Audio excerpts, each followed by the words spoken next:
Their Country Artists Theater, fans, supporters, members of the board of directors, officers, DATI in Liberia, Monserrato chapter, as well as the Kepamas chapter. I want to say hi to you.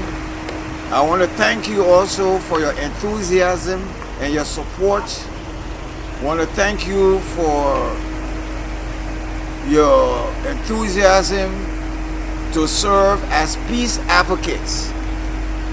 I know most of you were born during the Liberian civil crisis, so you never really experienced what life was like in Liberia when there was peace and tranquility, when there was rule of law. A lot of you missed out on your childhood experiences because some of you were given guns to fight a war you knew nothing about, to put people in power that would later on deceive you and neglect you, to put people in power that would not provide you the opportunities you need to rehabilitate, to be who you want to be in life. But notwithstanding, you have willingly chosen to serve as peace advocates, and you devoted your time, your energies, your limited resources to make sure that you attend the meetings, and now we are conducting classes. The first question that I asked you to work on was the theoretical framework, the Kukatana Peace and Reconciliation Initiative theoretical framework. And we decided to use the theoretical framework because it gives us an opportunity to examine what African leaders, outstanding African leaders around the globe did in terms of bringing the black race together, in terms of bringing all blacks, all men and women of color together under one umbrella, because they realized that our mistake as a race, as a people, has been that we are not united, we are divided. And also they realized that it's not of our own that we became divided, but it was through the intervention of the Western world, the Western powers, when in 1884, 85, they had a Berlin Conference where Africa, the continent of Africa, was divided, basically divided among, colonial powers. And with the division of the continent among colonial powers meant the division of African families, African peoples, so that a Gbaba man who finds himself across the border in the Ivory Coast speaks French, and the Gbaba man who finds himself on the other side of the border in Liberia speaks English. So there are so many things that were used to divide us, one of which is the language. Now, instead of having one of our local languages in Liberia as the official language, we have the English language, which is not even African at all. It's Western, it's European. We have adopted a European language as our official language to do business. Now, as a cultural expert, it's my responsibility to let you know how important a language is. A language is a means of communication. And because it's a means of communication, and communication is very important, because communication, with effective communication, we can work together as one people. We can have a common understanding as a people.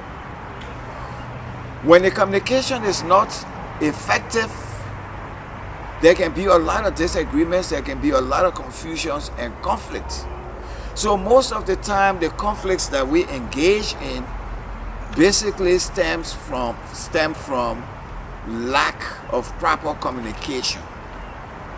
So if you are starting a country or nation, like the way the free slaves came to Liberia to establish a modern republic, and of course you couldn't blame them, because after they left Africa and went to America, came to America, they developed the Western language, English, and that was all they knew, because they lost contact with their homeland, so they couldn't speak their native languages anymore.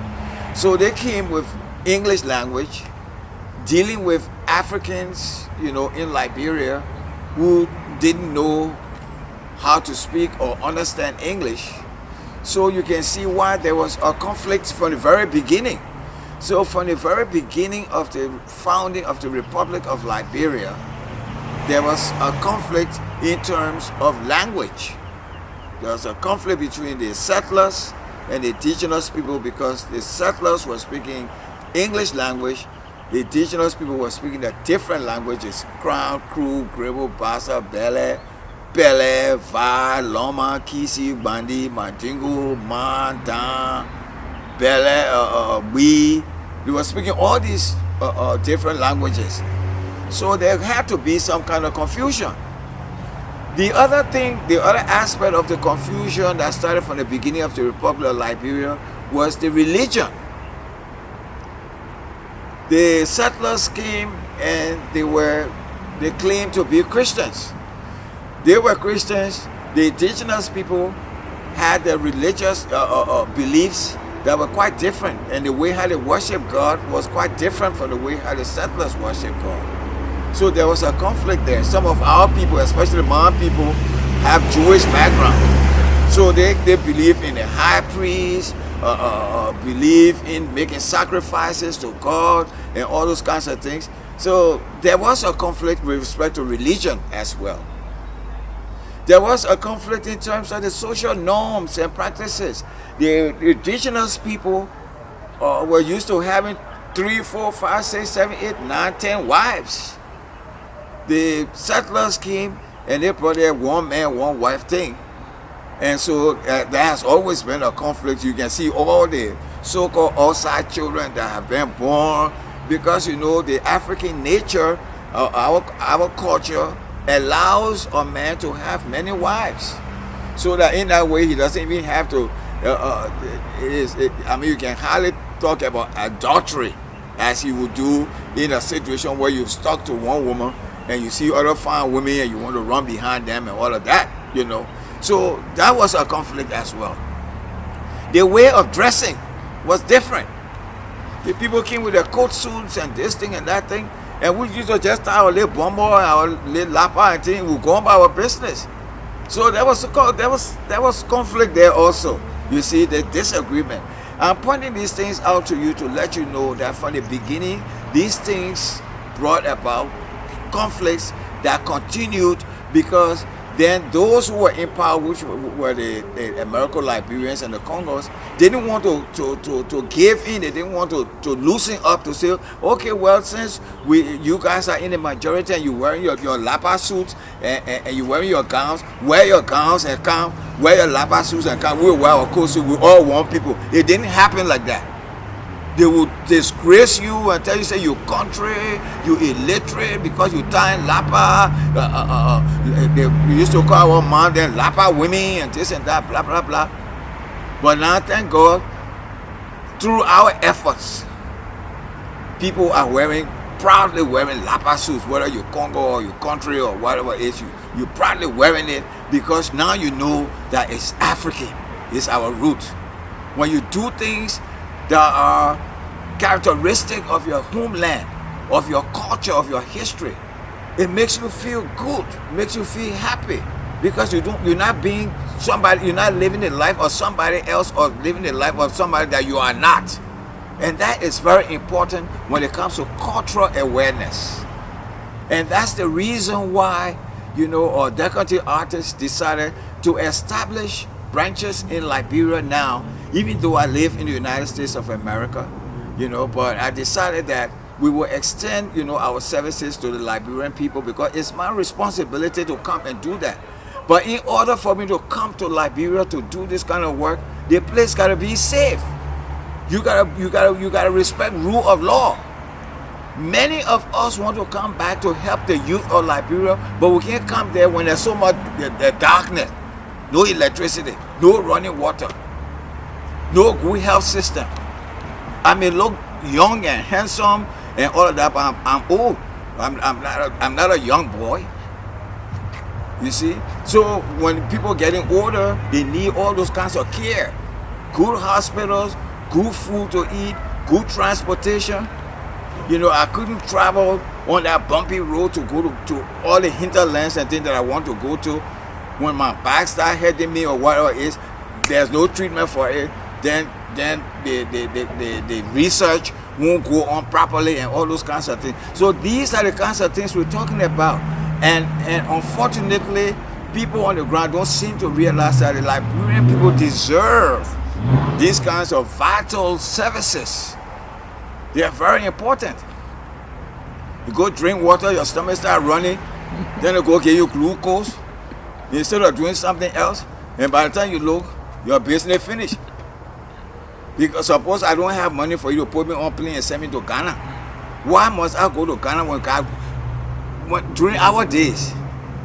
Liberia had some of the best tropical medicine doctors in the world, from AME Douglas College of Medicine, the best.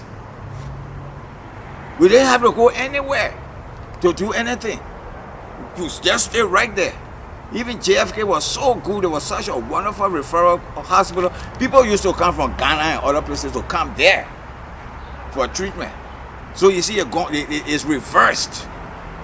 So you should know that some of those so-called peacemakers and things that came there, they came there to come and loot. They didn't come there to come save you and myself. That's why they took the crooks and they put them in power, because the crooks themselves that they put in power. That's why they stole all our money and things and all those kinds of things and got us where we are today. All the conferences we were having, Cotonou, Abuja, Accra, this thing, that thing. Zero. That's not how you solve a Liberian crisis. That's not how you do it. You go solve crisis and you go take the person that killed, that destroyed the country, and you say you're president. Jesus, please. So that's why we decided to extend our branches, to Liberia, because we know that you, the youth, have suffered. You have suffered. But the interesting part about it, what gives me the courage to even work along with you, is because you were born in a crisis. You didn't just give up. You didn't say, well, because I was born in a crisis, so and schools were not open and this and that, so I won't go to school. But look what you have done.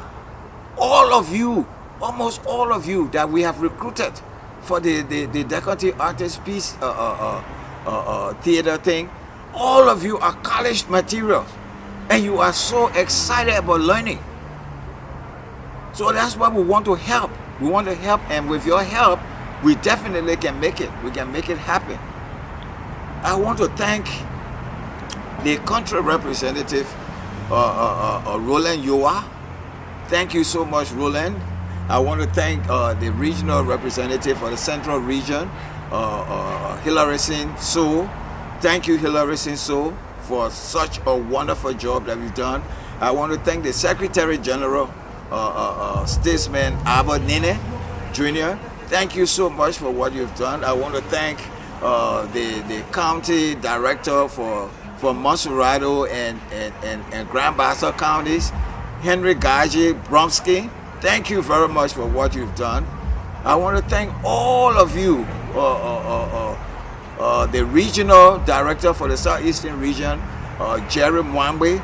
Thank you, Jerry, for what you've done. Jerry is a professor at Tottenham University, and I want to thank the county director for Maryland County, Mishak C. Elliott.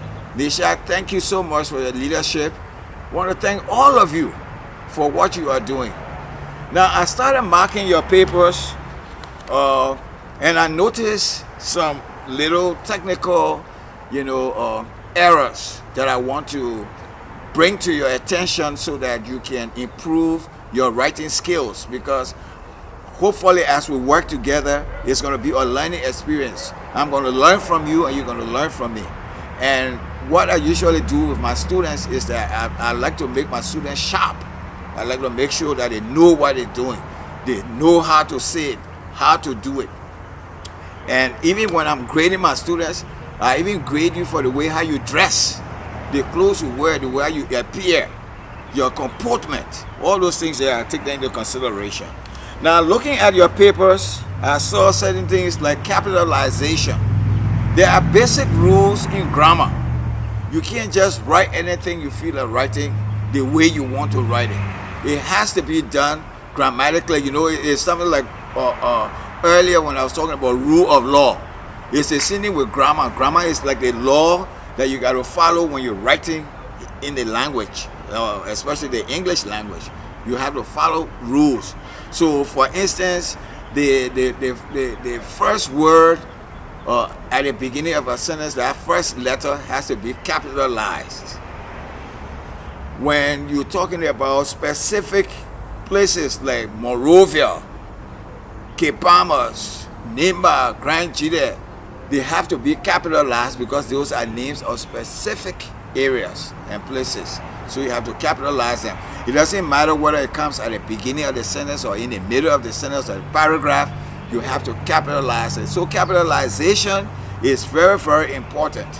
And you have to know when to capitalize. Do not capitalize a common noun. Or common noun is anything like dog.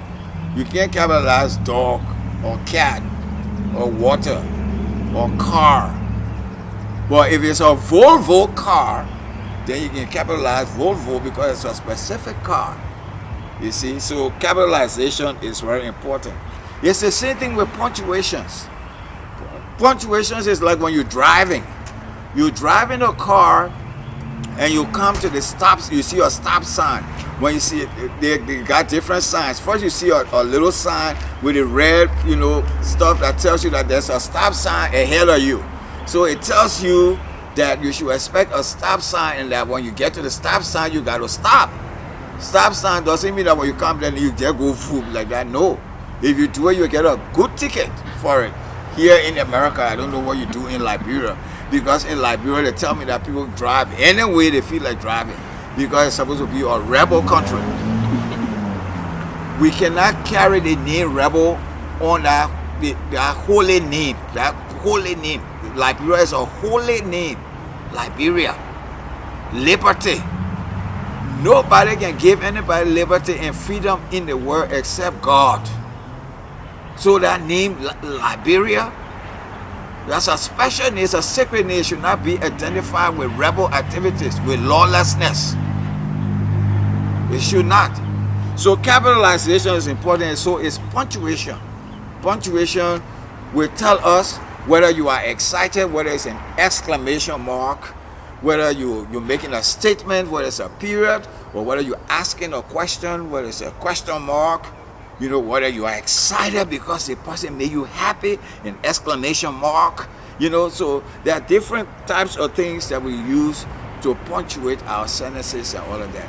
So you must be mindful when you are responding to questions that are asked on the paper, because when you send your paper represents you. You won't be there when I'm marking the paper, but your paper will represent you. So follow punctuations.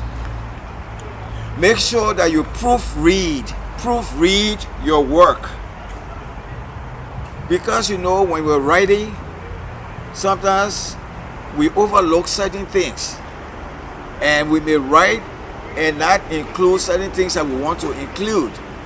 But after you think that you finished writing what you're writing, it's always good, it's a professional behavior to always, proofread your work, to go over it yourself, to make sure that you can spot any mistake there and correct it before you submit your paper. That's very important. Okay, proofreading. Now, there are certain words that can be very confusing, and I want to give you some examples of those kinds of words. One of them is, for instance, let's take the word believe. I believe what you say. Believe as a verb. The verb form of that word is B-E-L-I-E-V-E. I believe you. If you say, I have a belief, or belief, I'm not saying you're not saying I have a believe. Believe is a verb. So now, because it's a verb, you have to pronounce it differently from the way how you pronounce the noun form of that word. So a word can have noun form, it can have a verb form. The word B-E-L-I-E-V-E is an example. B-E-L-I-E-V-E, believe, is a verb. So a verb is a word that expresses action or state of being. So when you use believe, you gotta either express an action or a state of being, but it's an active verb. So there you will say, I believe you. But if you want to use the noun is not believe, it's belief. Now there's a slight pronunciation. I'm not saying believe, I'm saying belief. I'm going fast, and I'm going up with my voice, and I'm making it softer. So, what is your belief about what took place? Or what are your traditional beliefs? You see, B-E-L-I-E-F-S, beliefs. Or what is your belief? B-E-L-I-E-F. So the two words, believe and belief, some of you, mix them up. And I want you to understand that they are not the same. So you will see on your papers, I made some correction there so that you can understand that they are different words. Now, let's come to the word IT, it. They got IT, it. They got ITS, it's. And then the contraction, IT apostrophe S. Okay, those three words. Now, I'm sorry I don't have something to write them on the board so you can see what I'm doing, but I want you to just listen to me. IT, it. IT, it is a pronoun. It's a word. A pronoun is a word that takes the place of a noun. Okay? So, a pronoun, the word it does not refer to a human being. It refers to a thing. Okay, it refers to a thing. So, it is good to go to school. It is in the chair. Where's the book? The book is in the chair. It is in the chair. Book is the noun, but we say a pronoun takes the place of a noun. So, instead of saying book, I can say it is in the chair. I can say the book is in the chair, or I can say it is in the chair. It will refer to book. So that's why sometimes we use pronouns.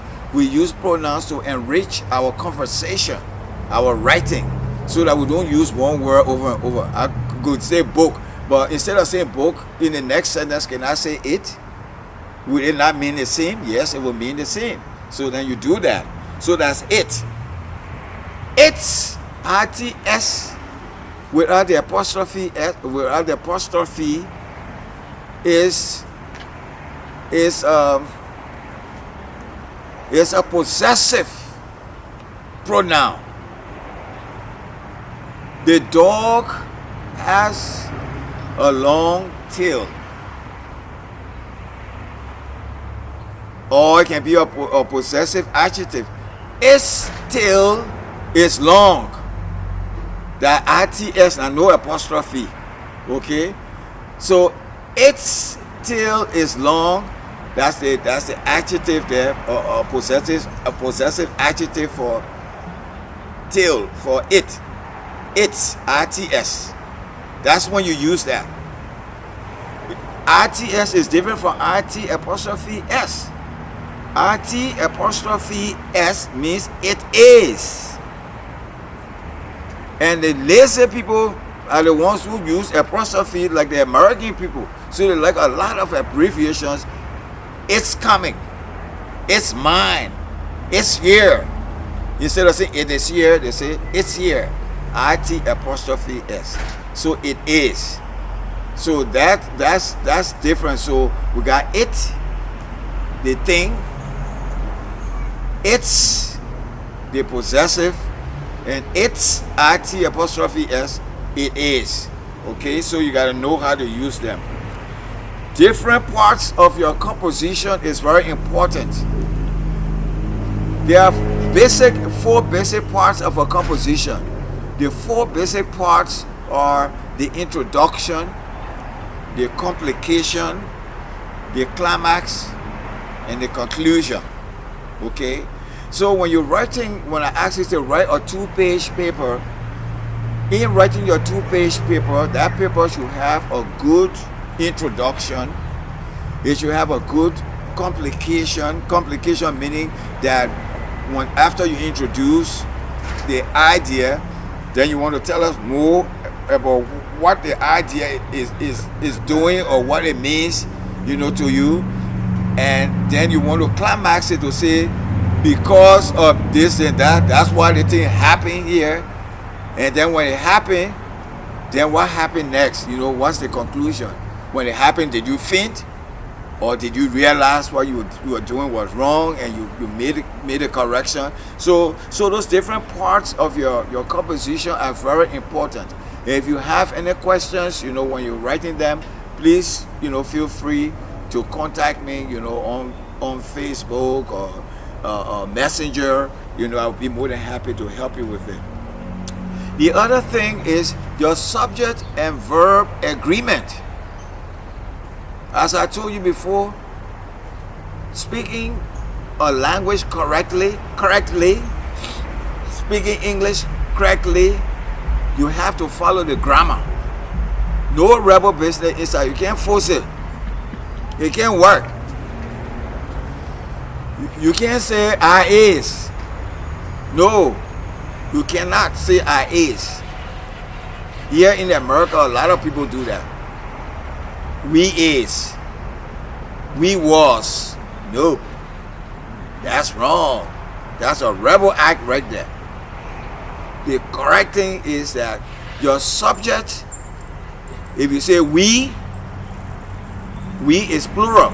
One person cannot be we. So you say we is plural. So then the verb that you use for that we cannot be singular. It has to be plural too. You understand what I'm saying? It has to be plural. So we, you can say was, but you will say we were. You cannot say we is. You gotta say we are. You see? So subject verb agreement is very important in your communication. And I saw that there are some places where your subject and your verbs don't agree. They're forcing. Just like the way we're forcing in Liberia. Your subject and your verb forcing like nobody business. It equal no parting. Okay? So, but we want there to be peace.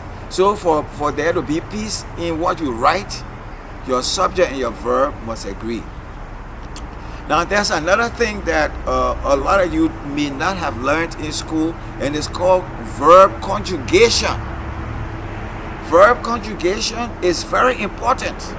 And what do I mean by verb conjugation? Verb conjugation means that a verb has different forms. They have regular verbs and they got irregular verbs. Regular verbs form their past by adding ed or ed to it. Like for instance,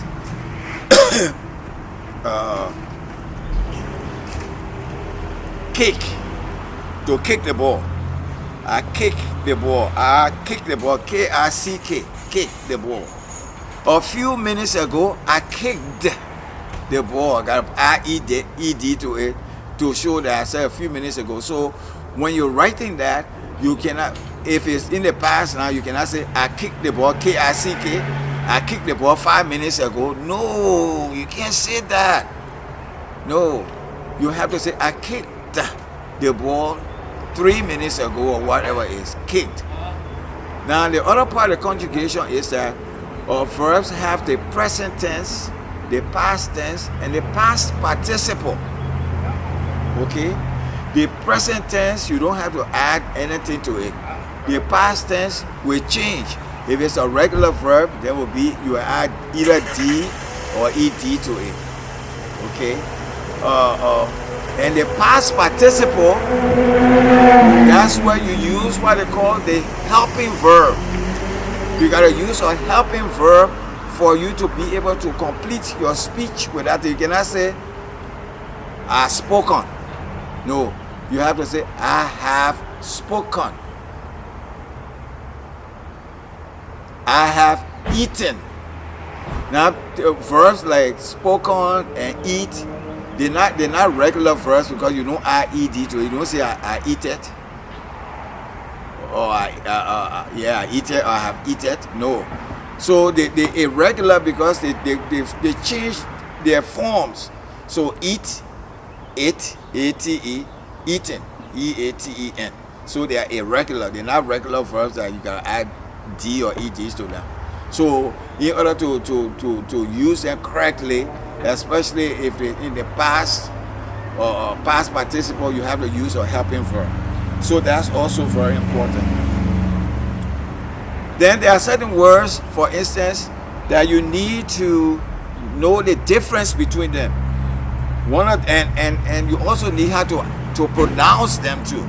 Pronouncing words in the English language or in any language is very important, because if you don't pronounce the word correctly, then you may be saying a different word or saying something different that the person you're speaking to may not be able to understand. And I give you an example. We got the word, take the word for instance, A-C-C-E-P-T.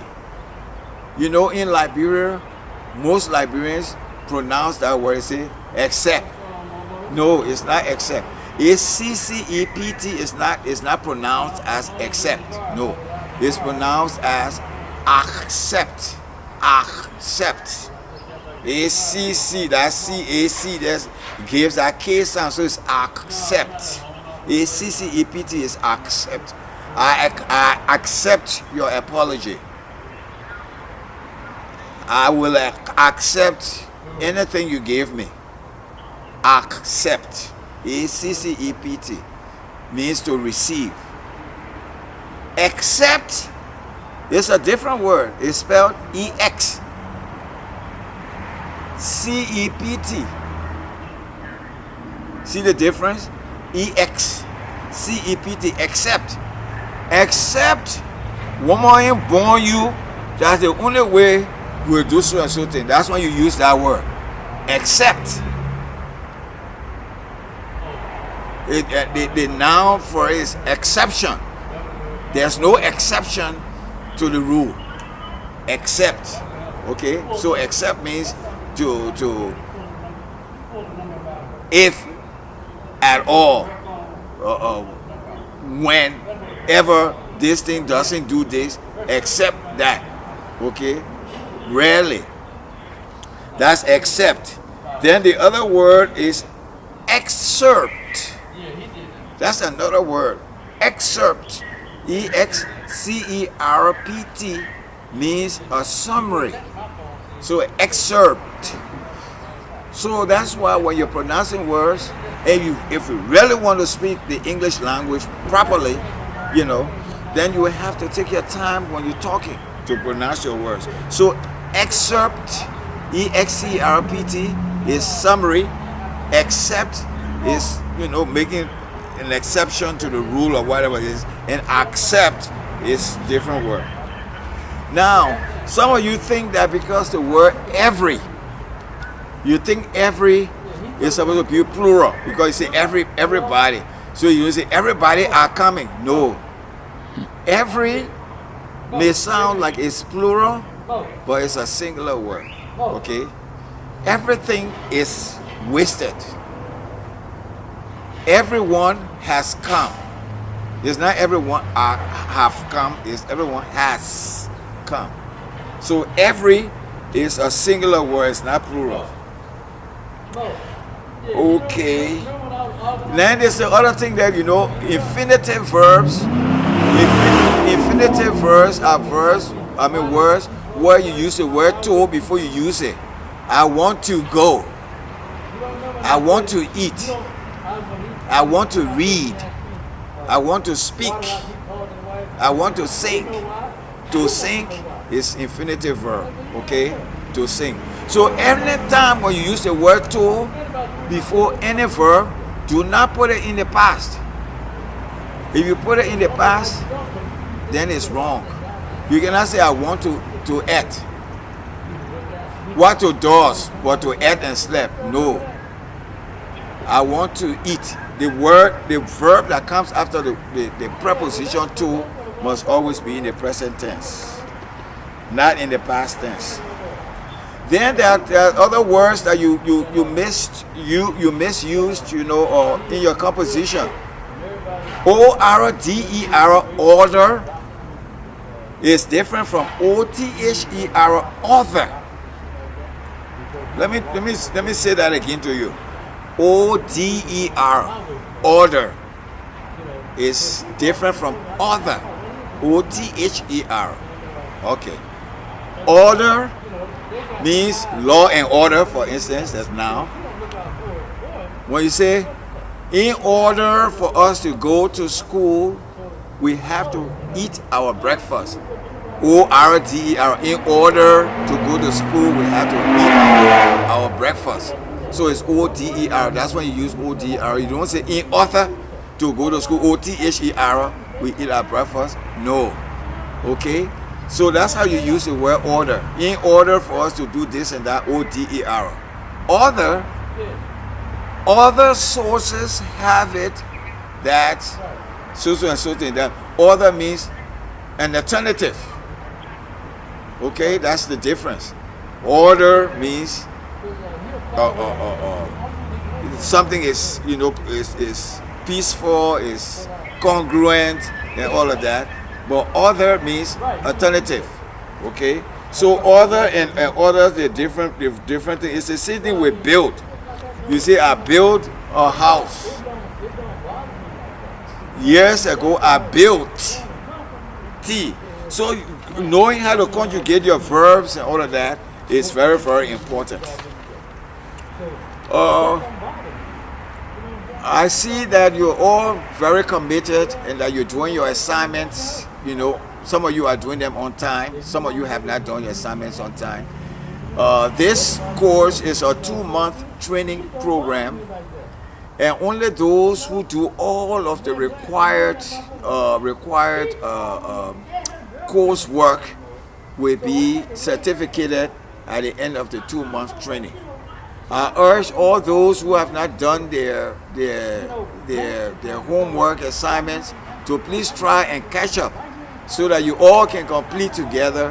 Hopefully, we may be able to use you, and also hopefully that the government of Liberia may, at that time of your completion, be more than willing, to work along with their country artist theater, to work along with other artistic groups in the country for us to launch a national peace and reconciliation and cultural awareness, program throughout Liberia, where we can promote peace, national unity, and reconciliation through the performing and visual arts. I want to thank all of you once again for everything that you're doing, and I wish you God's blessings, and hopefully look forward to meeting all of you soon someday in Liberia. Thank you.